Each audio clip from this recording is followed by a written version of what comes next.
when great white sharks come out of the blue. And then all of a sudden, I just got hit from behind.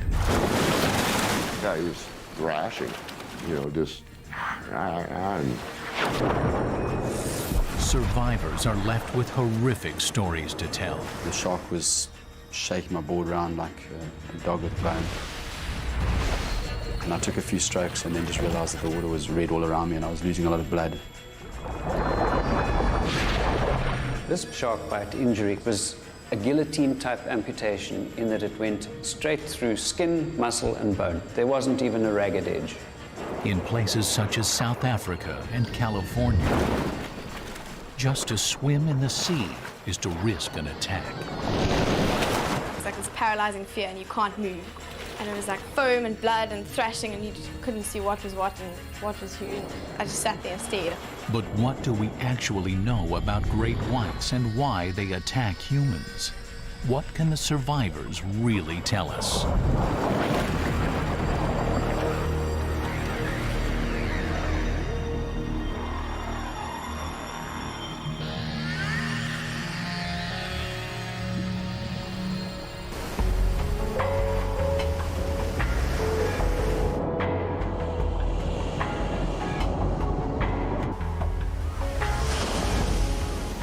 Surfers from all over the world would give their eye teeth to play in these waves off South Africa. But Andrew Carter is lucky. He lives here and has surfed here all his life. The thrill and the exhilaration you get from riding waves and getting tubed riding inside the wave, there's another sport that gives me that extreme sort of thrill.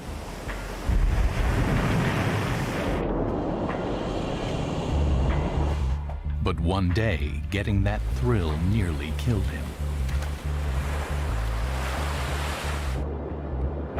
Andrew and his friend Bruce Corby had been surfing together for years, and that day at the local beach felt no different from any other.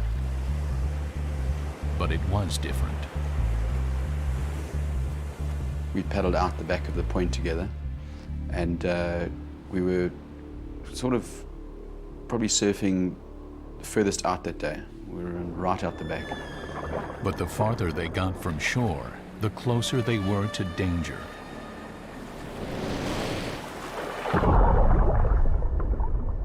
South Africa has one of the biggest populations of the world's biggest meat-eating fish, the great white shark.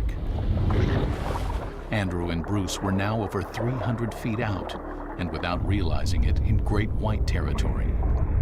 A shark was patrolling. And we must have been in the water around 10 to 15 minutes or so, and we'd had a few waves.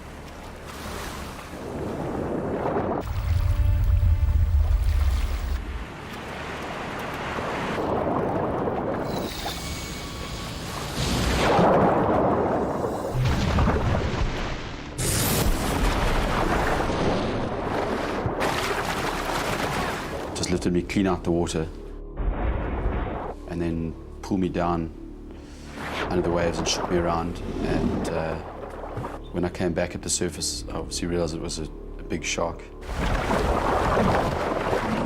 There was just an unbelievable force, almost like being in a vice. My bones, my leg felt like they were snapping. Andrew was seriously injured. His thigh was pouring blood. I remember thinking that, you know, this is not happening to me. You know, this is something that you read about. This is a horror story that's in somebody else's life. He thought the shark was finished, but it wasn't. When it came back, he used the only thing he had to fend it off. As I fell, I pushed the board to my left, and when the shark grabbed again, I wasn't there, and the board was there, so the second bite was my board.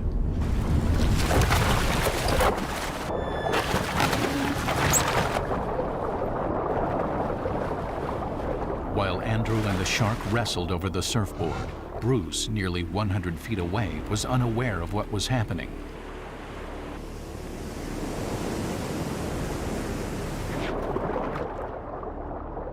And then I was lying in the water. The shark was shaking my board around like a dog with a bone. And I took a few strokes and then just realized that the water was red all around me and I was losing a lot of blood. So I stopped and turned around, and as I turned around, I saw the shark letting go my board and slipping back underneath the waves. When the shark dropped the board, Andrew grabbed what was left of it and paddled for his life. The shark was still there. Bruce, meanwhile, was casually paddling back to shore. And he paddled right through where I was attacked, and the shark must have come back to the surface, seen I wasn't there, and then gone for the next movement, which was unfortunately him.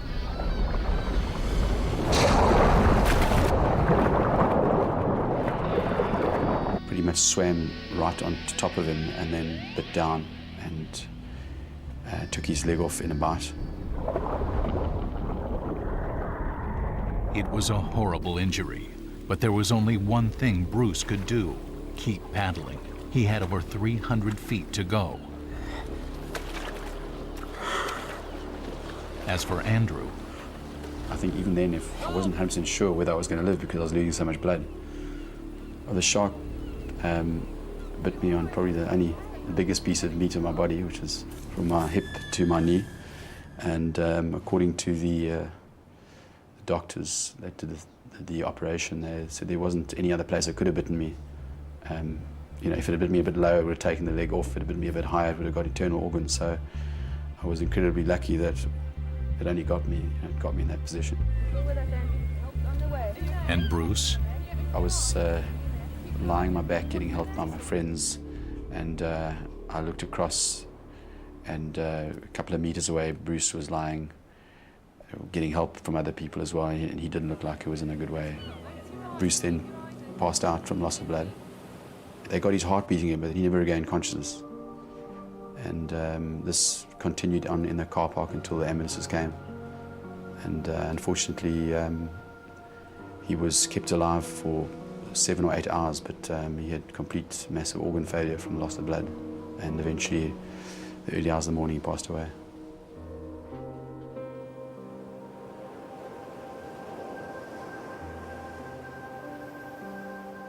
The fact that I survived almost at Bruce's expense was on my mind all along. And, you know, I felt that by me getting away, the shark then went for him. Perhaps if I hadn't got away, it would have got me and he would have got away. Shark attacks can not only involve almost unimaginable horror, but other strong emotions, even guilt. The best way, though, to avoid attacks is to understand sharks. And Gary Adkisson, veteran of more than 1,000 hours with the animals, says great whites are a lot like other large predators. Sharks are lazy in the sense that their food source is generally the sick and the unhealthy and the infirm and the vulnerable. And so human beings, by virtue of our inadequacies in the marine environment, are easy, what would be considered an easy prey for a shark. The shark that attacked Andrew and Bruce was showing classic behavior. White sharks, for example, are ambushers, and they see a seal swimming over in silhouette. They'll ambush the animal, but by doing that, when they ambush the animal, they take off its propulsion primarily to incapacitate it, and then they go back and let the animal weaken and get tired before they'll take the risk of going feeding.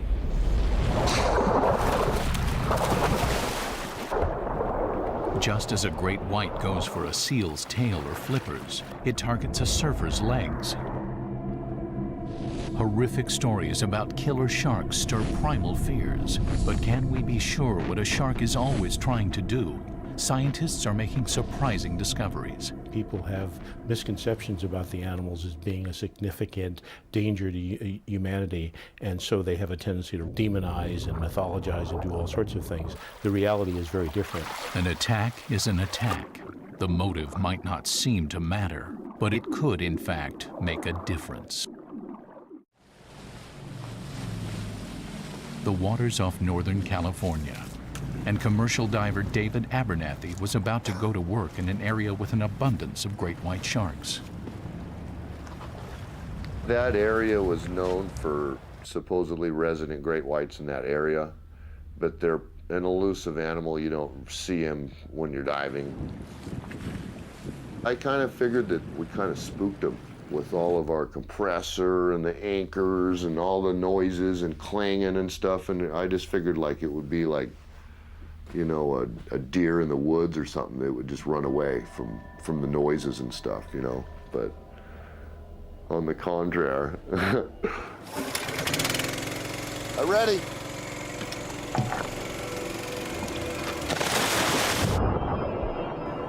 The day of the accident, I was picking sea urchins.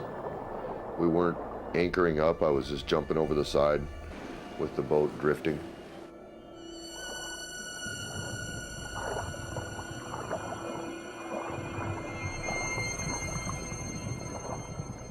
David was connected to the boat by an air hose.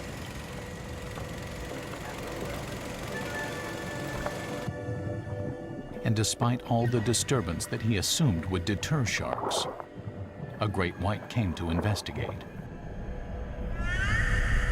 In fact, as David was to realize later, unusual noise doesn't scare big sharks. It actually attracts them, even from great distances. When I surfaced, I'd spit my regulator out and was just getting ready to tell them, over here, throw the anchor, you know, and their eyes were huge. What is that?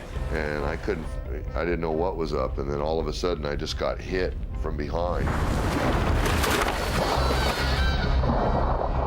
First I thought it was a stellar sill or something that hit me, being territorial or something. And when I spun around to hit on it, it was this great white shark. I was just looking down the back of this thing, like on the top of a Greyhound bus or something, you know, that it was so big that it was not even like it was real or something, you know. And as he bit down, it caught my dive hose. He was lunging around trying to get me, but my hose was in his mouth. Every time he would lunge, the hose would pull tight, and so it would land up, I would land on his side.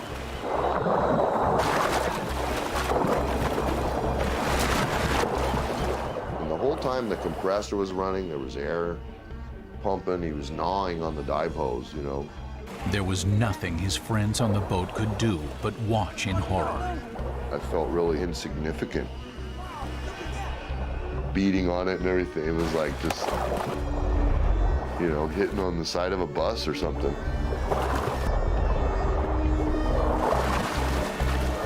David was being dragged farther and farther from the boat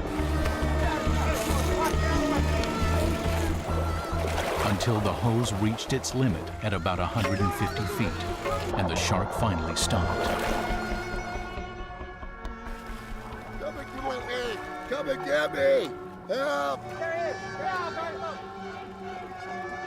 But as his friends raced to rescue him, the hose slackened, and the shark could move again.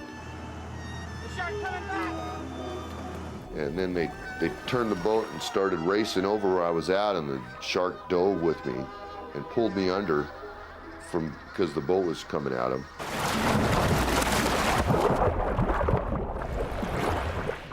As the shark dragged David deeper, the hose tightened again, and this time it snapped. David wasn't tied to the shark anymore, but the shark wasn't finished. It turned and charged toward the boat.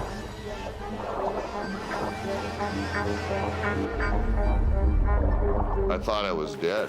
You know, I mean, I thought I was a goner. Even when, like, I was released and hit the surface and was treading, I just figured that he would jerk me down. Where's the shark, Eddie?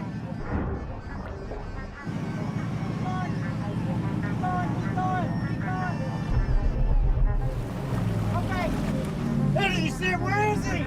Eddie! And he dove under the boat, and as he was filing under, I was just getting to the rail.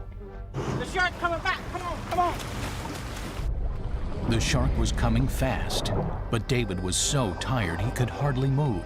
I had no strength to even pull my body up out of the water when I got to the rail. I was just exhausted because of the duration that this went on, you know, on the surface. And he started to make his turn when they pulled me onto the boat. Come on.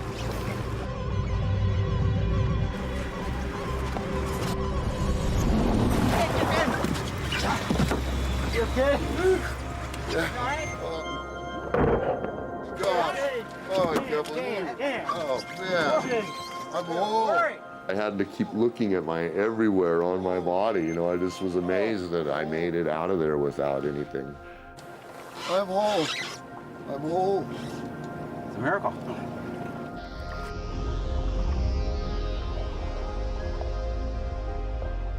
For a while there, I was like thinking that that was my time. My time was supposed to be then, and that I really was like just wandering around like not supposed to be here anymore, you know. I was supposed to be dead, and that kind of took the wind out of my sails, you know. David had the shock of his life. His reaction isn't surprising. I'd say I'm still pissed at this one. I'd still like to get revenge. But what may be surprising is a possible reason for the attack. David was definitely ambushed, the same as a seal or a surfer. But when the shark first hit him, it didn't bite him, and he finally got away without a scratch. This could be pure luck, or something else. Apparently, White Shark Society, we'd like to understand a lot more about it, but among other things, it involves aggression and hierarchy. Two animals may essentially establish a relationship where one is dominant over the other. It's possible that by entering the shark's world, we also enter shark society. Essentially, the animals doing the same sort of things when they're interacting with human beings as they do when they interact with one another. Sharks could be seeing us not as prey, but as rivals, treating humans the way they'd treat other sharks. And when sharks compete, they punch. In a competitive scenario, they did not bite each other because they could risk injury to one another. But instead what they do is mouth open punch each other. That shark viewed this gentleman exactly the same way as he'd do one of his own brethren. So while David thought he was involved with a predator, he might actually have been pursued by a bully. It's essentially saying, here I am. There's a check my teeth out. They're bigger than yours, or whatever. As we learn more about sharks, we see that they're more than just mindless man-eaters. If we're going to avoid attacks by them, we need to understand how complex the animals can be. And the best way to do that is to examine the attacks themselves. The one, for instance, on a South African teenager. It was the Easter holiday, and the beaches were crowded with, from a shark's point of view, sitting ducks. Hey, isn't that JP? Everyone knew JP Andrew. He was a popular boy and had lived here most of his life.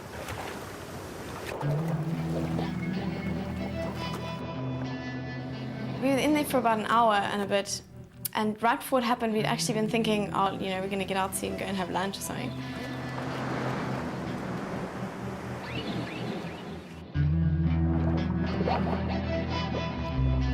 Despite the fine weather, the water was a little murky. But Shona noticed something large and strange. And I saw this thing kind of, it was a fin, it was a dorsal fin, and it kind of slipped under the water, like right next to me. Guys, there's something in the water.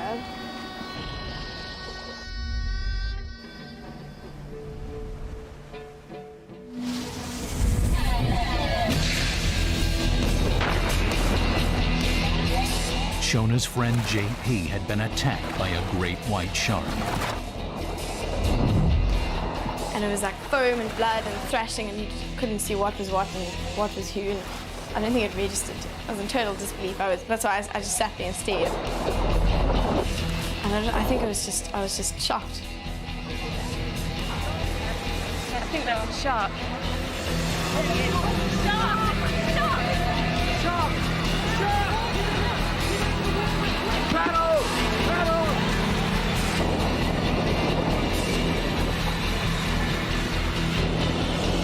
As everyone else vacated the water, one person ran the other way to rescue JP.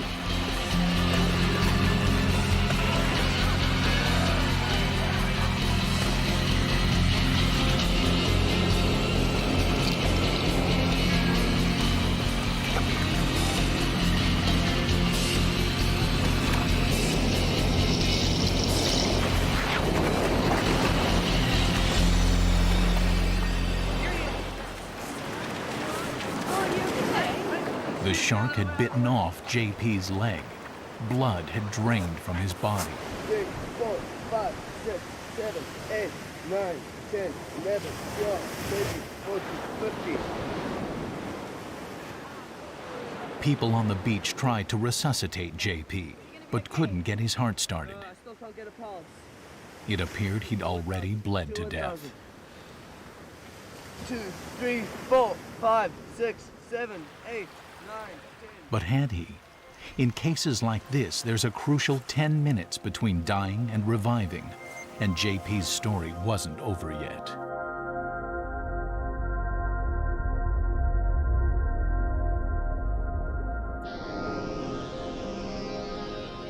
But why did the attack happen?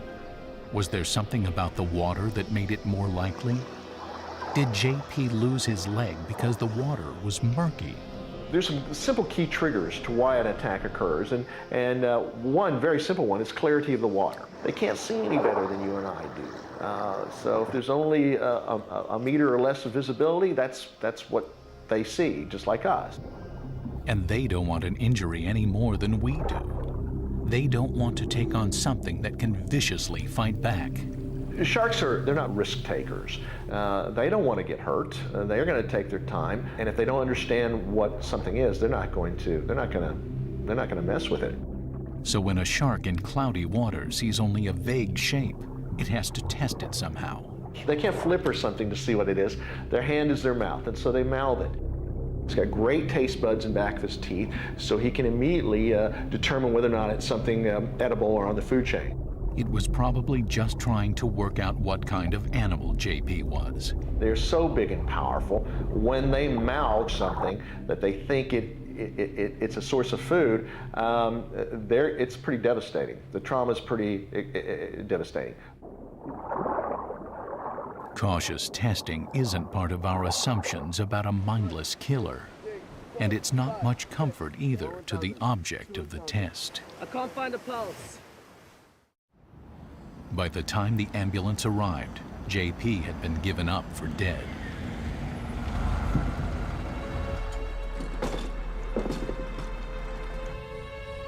When he came out to water, JP was dead. He was dead. Right, Brian, check for a pulse, please. You always think there's not much hope.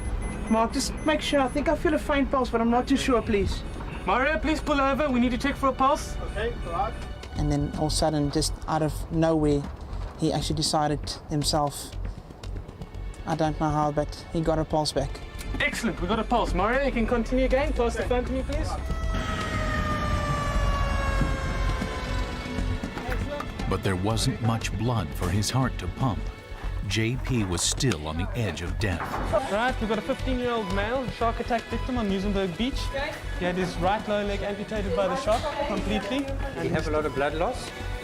He's completely exsanguinated. Just when the emergency team thought it was making some progress, JP's heart stopped again. Hold on, he's arrested. Give me a CPR, please. Carry on ambu-bagging. Okay. Let's lower the bed. You seem to have a rhythm. You can stop CPR for a second. Has anybody spoken to the family? When I heard about the attack, my first reaction was just screaming. I was basically screaming and panicking because I didn't know how serious it was at the time. When I saw him in the emergency room, he looked like somebody who's dead. His foot was sticking out under the blanket. He was covered in pipes. There was some blood on his face. And the emergency nurse told me afterwards that I touched his face and I gave him a kiss. JP's heart was now beating all right, but he was still losing blood. He was rushed to surgery where Dr. Digby de Villiers was able to assess the full impact of the shark attack. This particular shark bite injury consisted of a complete above-knee amputation about 7 centimeters below the groin crease, and it was a guillotine-type amputation in that it went straight through skin, muscle, and bone. There wasn't even a ragged edge. Okay, we're letting the cuff down. So what we were dealing with here was a patient who had huge blood loss, probably most of his blood volume, which happened in a very short time. Several major arteries had been sliced through, and JP was simply bleeding to death. The surgeons raced to staunch the flow. The doctors did their best, but JP was still getting worse, and the most frightening prospect became a real possibility. The pressure's been building on the brain, so we're expecting the worst at this stage, and we do need that pressure could mean severe brain damage. Enough of it could kill him. The worst for me was Easter Sunday when they told me they don't think he's going to make it. That was the final, you know, like somebody comes up to me and say, you know, spend as much time with him as possible because we don't think he's going to make it. In an attempt to control the pressure, JP had to be kept in a medically induced coma, but the doctors feared the worst. And at that point, I was very scared, and I went to his bed, and I basically said to him, if you're tired of fighting and you want to let go, it's okay. All anyone could do now was wait and see if the pressure was going to subside. The trouble with analyzing shark attacks in order to learn how to avoid them is that someone always has to suffer first. But Craig Bovum, though he did suffer, could have fared a lot worse. His extraordinary story occurred in Cape Town on Christmas Eve, when Craig was diving for the main course in his family's Christmas dinner. It was my brief to prepare the Christmas lunch and get it organized. And on that Christmas Eve, I decided I needed more lobster to feed my family for Christmas Day. The water was warm and the visibility was poor. Ideal conditions for a shark attack. I've always been quite scared of sharks, and we often pull small sharks up in our nets. And I've always wondered about the ones that couldn't fit in the net. He didn't have to wonder much longer.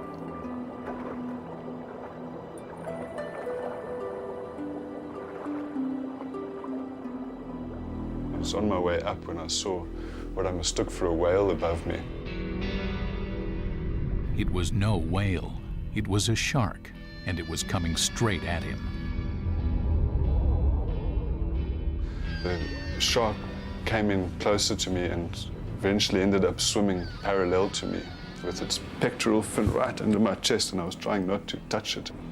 He had no idea what kind of shark it was, but while he was swimming alongside it, he had a chance to look it over. And it was an unusually damaged shark. I'd never seen a very large shark before, but this particular specimen had a lot of scars.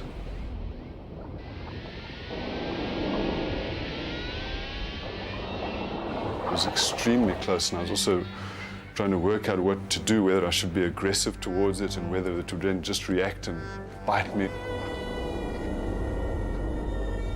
He faced the shark down for over 4 minutes.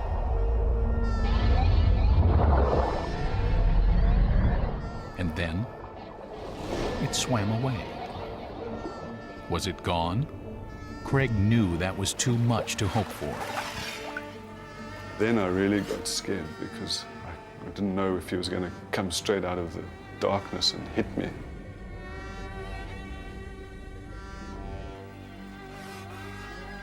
At that point, I saw the fin from about 20 meters away coming at me at speed. And I realized I was about to turn into his lunch, and I got very scared. I felt the water move underneath me, and he just launched right over my feet with this gaping mouth, half out the water, straight for my head. Ended up doing this, and it immediately clamped down hard on my arms with a sickening crunch. So with both arms trapped in the shark's mouth, he was being pulled down and was on the verge of passing out. In the next moment, I knew I was underwater. I was breathing seawater, and I was in the mouth of this huge animal. When I realized I was shutting down and getting close to death, that he started shaking me a bit.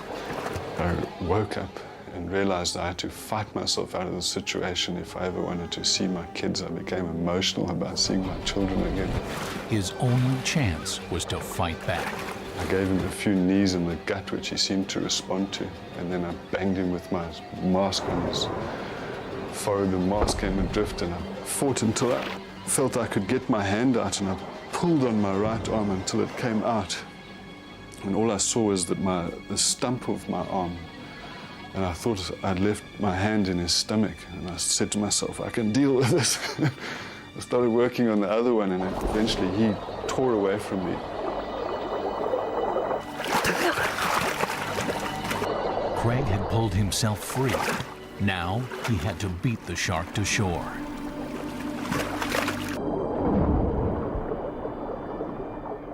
He made it, but he wasn't undamaged. Well, I've lost most of the useful function of my right arm. I can't hold things really well. I can't hold a spanner or a screwdriver. I used to be an extremely able person. But he still didn't know what kind of shark it had been. So he had his wounds analyzed.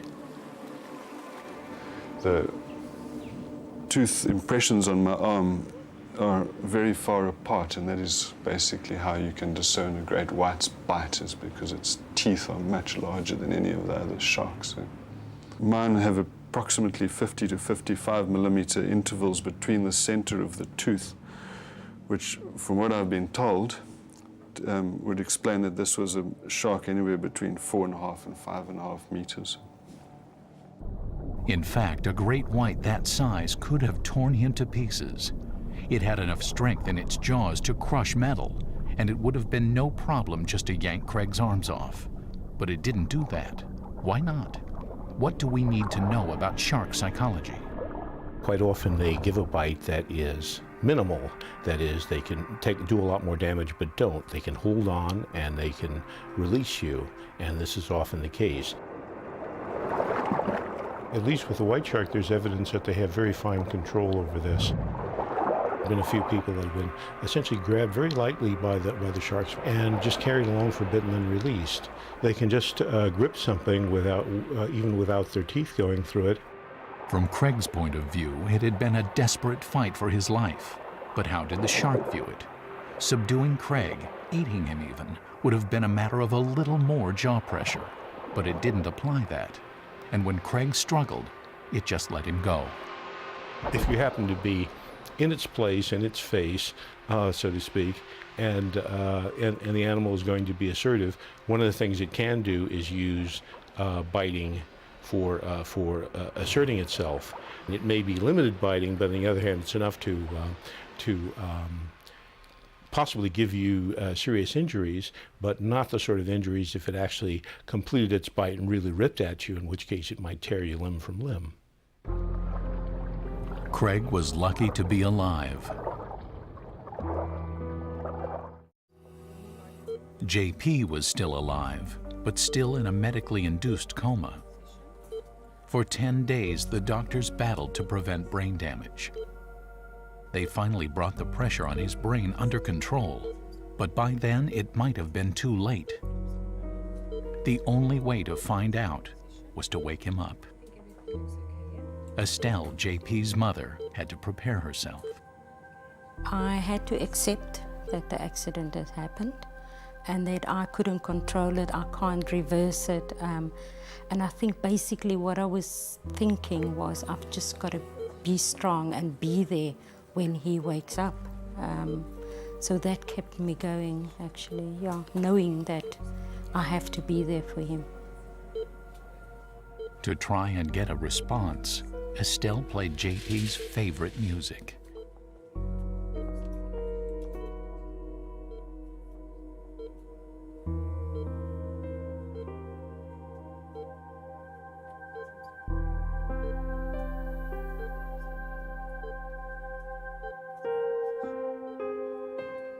And after an agonizing wait, he stirred.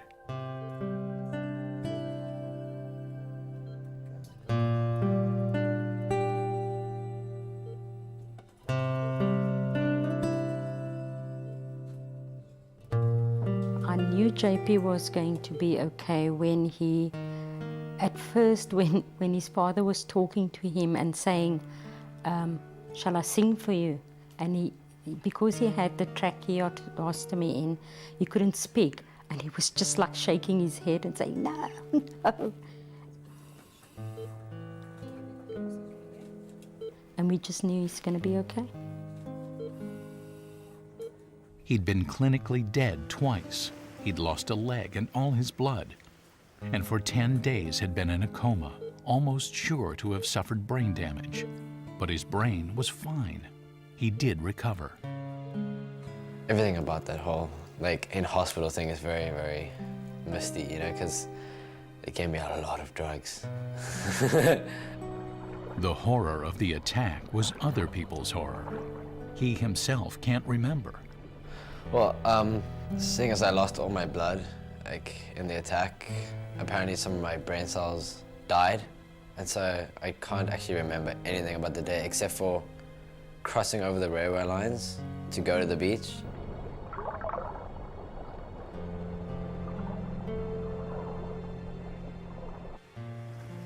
But perhaps the strangest part of JP's story is that 4 days after the attack, his leg was washed ashore, uneaten. That JP's leg was not eaten suggests that the shark had other motives than predation in biting him. What these motives are can be contested, but on the other hand, they were not predation. They could be aggression. They could even be mistaken identity. They could even be play, maybe play for a white shark is, hey, let's chop his leg off or something like that. Who knows? But they're complicated animals. They're not simpletons that just simply bite people. So I think there's a bit of mystery there, but one thing that didn't happen was that JP was not eaten. Else his leg wouldn't have been recovered intact, else he might not have been recovered intact. He might not have survived the tail. As food, people just don't appeal to sharks. The misnomer, I think, out in the public place is that people think that once you see a shark, you're on the food chain. Indeed, you're not. In fact, you taste pretty funky to a shark. Once they taste it, it's not their food source. It's not what they normally eat, and it tastes alien to them, and they'll spit it out. If you want an analogy, if you took dog food and made it look like the best dressing for Thanksgiving dinner, and you tasted it, you go, yeah. 90% or more of shark incidents are mistakes. They assumed we were something we were not. But the fact that they've been randomly sampled and ultimately rejected doesn't make life any easier for the victims. Even the physically unscathed David Abernathy has psychological scars. I mean, I had emotion roller coasters for a long time. Just, I couldn't control my emotions. Just started welling up, crying and stuff for, over a commercial or something. I mean, just, I guess that's just what happens. How your body deals with a bad experience. JP is coming to terms with having lost a leg. But it's too soon to know what the deeper effects might be. His recovery has been really fast, and it's quite scary at times for me because it happened so fast. So to keep reasonable fear from turning into phobia, JP and his mother are going to come face to face with a great white shark. With them is shark biologist Michael Scholl.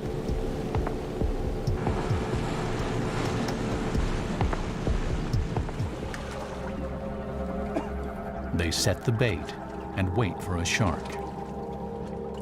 No one knows what JP's reaction will be.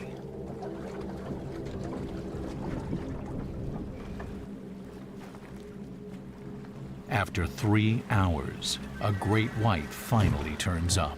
Jeez.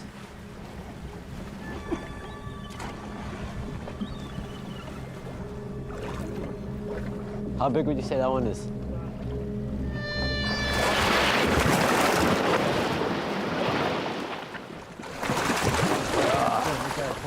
That was amazing.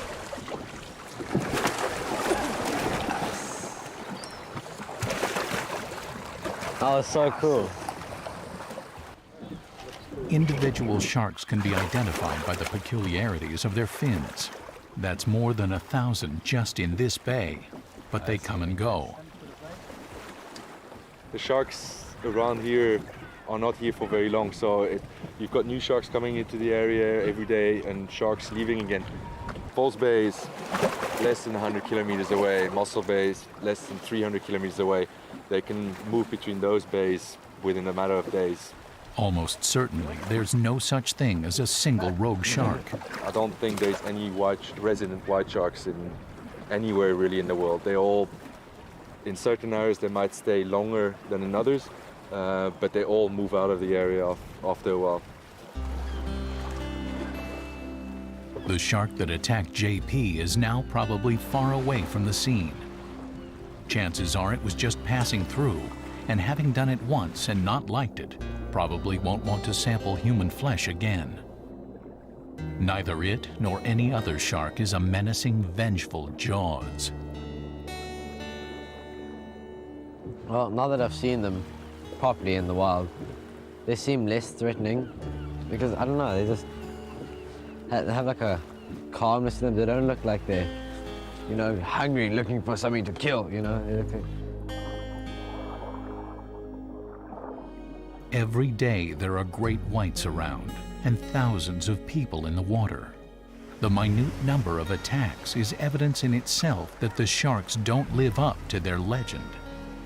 What's left to do is to learn to better avoid attacks. Just 5 months after losing his leg, JP was back in the water. There's some things that I just had to get over. Like I'll never be able to skateboard again, never be able to surf again. I won't be able to run or do any like physical activity like rugby, but I can still be in the water by bodyboarding.